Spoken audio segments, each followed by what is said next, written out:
You know that moment when you're thinking about studying overseas and like straight away your mind goes to, okay, how could I actually, manage life there? Maybe getting a job part-time. Yeah, and definitely thinking about what happens after you graduate, right? Getting Oh, that career started. exactly. So if that sounds like you, well, you're in the right spot. Welcome to the deep dive. We take loads of info, boil it right down to what you need.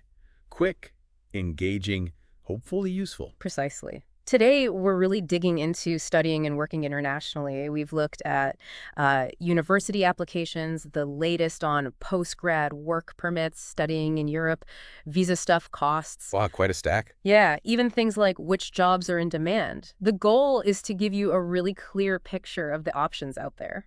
Okay, let's unpack this then. Our mission, our focus today is really threefold. First, which countries are, let's say, more flexible if you want to work while you're still a student? Hmm. Second, what about after graduation? What work opportunities are there? And crucially, how long do they last? A big one. And third, where can you actually afford to live while you're doing all this studying and maybe starting your career? We want to find those key insights for you. So let's start with working while you're actually studying. Okay. And what's interesting is how different the approaches are. Take the US, for example. Right, the F1 visa. Exactly. There's something called pre-completion optional practical training, OPT for short. OPT, right, rid of that. So after you've done your first academic year, it lets you work. But, and this is key, it has to be directly related to your major. Ah, okay. Not just any job then. No, up to 20 hours a week when school's in session, full-time during breaks. So it's, structured. That sounds pretty defined, yeah. A Hmm. clear pathway. Yeah. What about the UK? Always a popular spot. Well, the UK student visa info we saw really emphasizes needing to show you have enough money up front for fees and living costs. Ah, so they want proof you can support yourself without relying on a job from day one. That's the strong implication, yeah. The focus should primarily be on your studies, not necessarily earning to survive while you're there. Makes sense. But I thought I saw something maybe recently about UK students working more hours now. You did, yeah. The NatWest Student Living Index for 2024 showed a big jump in part-time work hours, like way up, over 150% increase from the year before. Wow. So students are working more. They are, but, and this is really important, the same report found over half of students still run out of cash before the term ends. Oh, right. So working more doesn't necessarily mean financial security solved. Exactly. It's a tough balance. It might help, but it's not always enough on its own. That's a really crucial point to understand. Okay, let's switch gears slightly. Germany. We hear a lot about Germany actively looking for skilled workers. Does that make it easier for students to work while studying? Well, the sources we had didn't give exact hour limits for students during their studies, but Yeah, the fact that they've streamlined immigration for graduates and they're openly recruiting in fields like healthcare, engineering, IT, it definitely suggests a generally supportive environment. so the overall feeling is positive, even without a specific number. Like they're probably more open to students working. That's the impression, yes. It sort of implies a welcoming attitude towards international students contributing, both during and after their studies. Okay, interesting. Germany sounds generally work-friendly. What about, say, the Netherlands or Spain? Did our sources mention work flexibility during studies there? No, interestingly, not specifically for working while studying in the Netherlands or Spain from the info we reviewed. All right, so quick recap. U.S. has structured OPT. UK, students work more, but money's still tight for many, and you need funds up front. Germany feels supportive overall. Netherlands, Spain, less clear from this info. That seems about right. Okay, let's move on to the big one for many. What happens after graduation? The postgraduate work stuff. Absolutely. This is where you see really big differences between countries, both in what's offered and for how long. Let's start with Canada, the PGWP. Right, the postgraduation work permit. Lots of people aiming for Canada know about that one. Yes, exactly. If you graduate from an eligible DLI, that's a designated learning institution, the PGWP can let you work anywhere in Canada for up to 3 years. 3 years is pretty significant. That's a good chunk of time. It really is. Great for getting experience, maybe aiming for permanent residency down the line. But there are some important changes coming. Oh, what kind of changes? For study permit applications put in on or after November 1st, 2024. Okay, so quite soon. Yeah. The PGWP eligibility is getting tied more closely to your level of study. So if you finish a bachelor's, master's, or doctorate, The degree programs. right, you'll need to show a language score CLB or NCLC level 7 or higher in all 4 skills: speaking, listening, reading, writing. Ah, language requirement. That's new for PGWP eligibility for those degrees. It is, and also really crucial. Just because your program is eligible doesn't mean you automatically get the permit. You still have to apply after you graduate and, hope it gets approved. Okay, so that language benchmark is key for future degree students, and it's still an application, not a guarantee. Got it. Let's hop back to the U.S. post-graduation OPT. Right. So after you graduate, there's post-completion OPT that gives you up to 12 months of work authorization. Again, it has to be related to your field of study. 12 months. Okay. And this is a really big but for some. Mm. If your degree is in a STEM field, science, technology, engineering, math, STEM, yeah. you might be eligible for a STEM OPT extension. Ah, the extension. Our sources didn't give the exact extra time, but it's known to be quite a bit longer than the initial 12 months, isn't it? Exactly. It significantly increases your time to work in the U.S. post-graduation. Huge advantage if you're in one of those fields. Gives you more time to gain experience, maybe find longer-term sponsorship. Makes the U.S. very attractive for STEM grads, though. Definitely. But remember, like pre-completion OPT, you have to apply within specific deadlines before and after graduation. And you absolutely cannot start working until you have your EAD, the Employment Authorization Document. All right, the EAD is crucial. So Canada, potentially longer upfront, up to 3 years. U.S., 12-month standard, but potentially much longer with the STEM extension. Okay, Germany again. We said they seemed keen on keeping grads. They are. Germany offers an 18-month extended residency permit specifically for graduates from German universities. 18 months just to look for a job. Essentially, yes. It's designed to give you enough time to find work in your field within Germany. And considering the demand they have in areas like healthcare, engineering, IT, teaching, that 18 months is a really valuable window. That sounds incredibly practical. A dedicated period for job hunting. It really is. And it could be a pathway towards finding something permanent, maybe even permanent residency eventually. Very appealing. What about the Netherlands? I think one source mentioned good job prospects there. Yes, one study actually ranked the Netherlands as the best country in Europe for landing a job after graduation. Wow, #1. Yeah. And reinforcing Germany's position, Germany was also noted as one of the easier countries overall to get a work visa for. So, good signs from both. Okay, so several European options looking strong for post-grad work.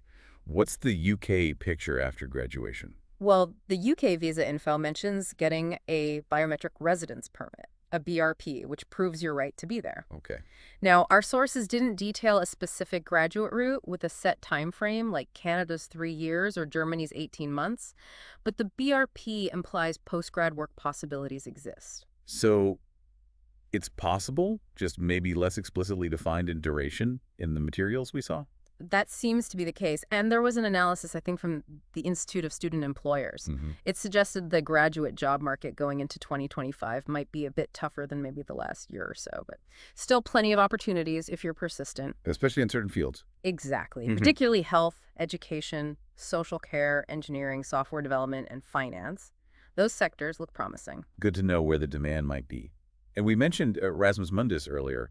How do those fit in? Ah, the Erasmus Mundus Joint Master Degrees. They're quite unique, usually 1 or 2 years long, and you study in at least 2 different European countries. 2 countries, okay. And you end up with a joint degree, or maybe a double or multiple degree from the unis involved. This sounds like an amazing experience. It really is. And having that kind of multi-country academic background plus the multiple qualifications, it can really boost your CV across Europe. Makes you potentially more attractive to employers in a different country. Opens more doors, potentially. Great. Okay, so we've covered working during studies, working after studies. Now, the really big practical question for so many, cost of living.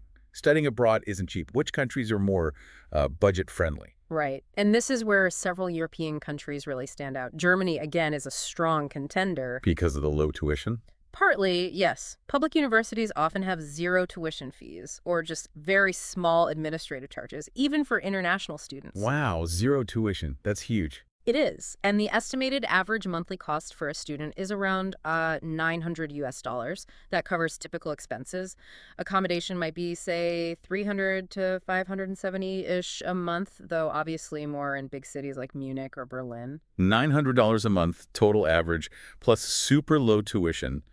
Germany sounds very appealing financially. It often is. Yeah. Norway is another one with tuition-free public universities, just small admin fees. Okay, Norway too. Yes, but the cost of living in Norway is high, much higher. Oh, how high are we talking? Estimates are around 1,200 to 1,500 US dollars per month for living expenses. Ouch. So free tuition, but you're paying a lot more just to live day to day. Exactly, it's a trade-off. Maybe better if you already have significant savings or funding. Right. That's a critical point. Free tuition doesn't automatically mean cheapest overall.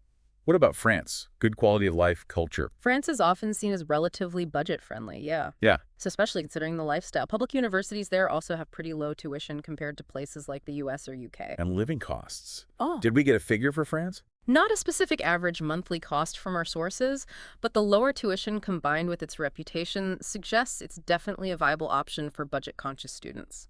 Okay, so Germany and France looking good for lower upfront education costs at public unis. Any other European spots noted for affordability? Yeah, several others could be cheaper, especially compared to the UK gas giants. Austria, maybe £600 per semester tuition. Belgium, maybe 900 to 3,500 pounds a year for non-EU. Quite a range in Belgium. Yeah. Italy, maybe 750 to 3,000 pounds a year. Poland, maybe 1,100 to 4,500 pounds-ish. Spain, bachelor's around 750 to 5,000 pounds. Master's starting maybe 2,300 pounds plus. So lots of variation, but potential savings there. Definitely. And it's always worth remembering, even within more expensive countries like the UK, choosing a smaller city or town instead of London, say, can make a massive difference to your living costs. That's a great practical tip. Location matters hugely. What about Finland? Was that mentioned? Finland was mentioned, yes. Similar to Norway, education can be affordable, but living costs are relatively high. Again, in that $1,200, $1,500 a month range. Okay, so it seems Germany, France maybe offer a good blend of lower public tuition and potentially manageable living costs. Others have pockets of affordability. That sums it up well. And we absolutely have to mention scholarships here. They can be total game changers. Oh, definitely. Things like Erasmus Mundus, Chevening for the UK, Fulbright for the US, DAD for Germany. There are loads out there. You really have to actively look and apply. It's crucial. So important. And one other practical thing, English tests, application processes. They differ too, right? Hugely. Some European universities, like in the Netherlands, Germany, Spain, might let you study without an IELTS test if, say, your previous degree was taught entirely in English. Ah, that's good to know. An alternative proof. Yeah. Whereas the UK and Canada generally do require formal proof, like an IELTS score or equivalent. So if avoiding IELTS is a big deal for you, that might steer you towards certain European countries or unis. It absolutely could, yeah. It's another factor to research based on your own situation. Okay, wow. We've covered a lot of ground. Let's try and crystallize this. What are the absolute key takeaways for someone listening, thinking about all this? Okay, main points. For working during studies, US OPT offers a clear path after year one. UK, more students working, but finances are still tricky, need funds up front. Germany feels generally supportive Right. for post-grad work. Canada's PGWP up to 3 years, but new language rules. US OPT is 12 months plus that potential STEM extension. Germany's 18-month job seeker permit is a big plus. Netherlands has strong grad employment rates. Got it. And cost. Cost-wise, Germany and France often shine with loan up public unit tuition, but always check the overall cost of living. Norway and Finland have free tuition but high living costs.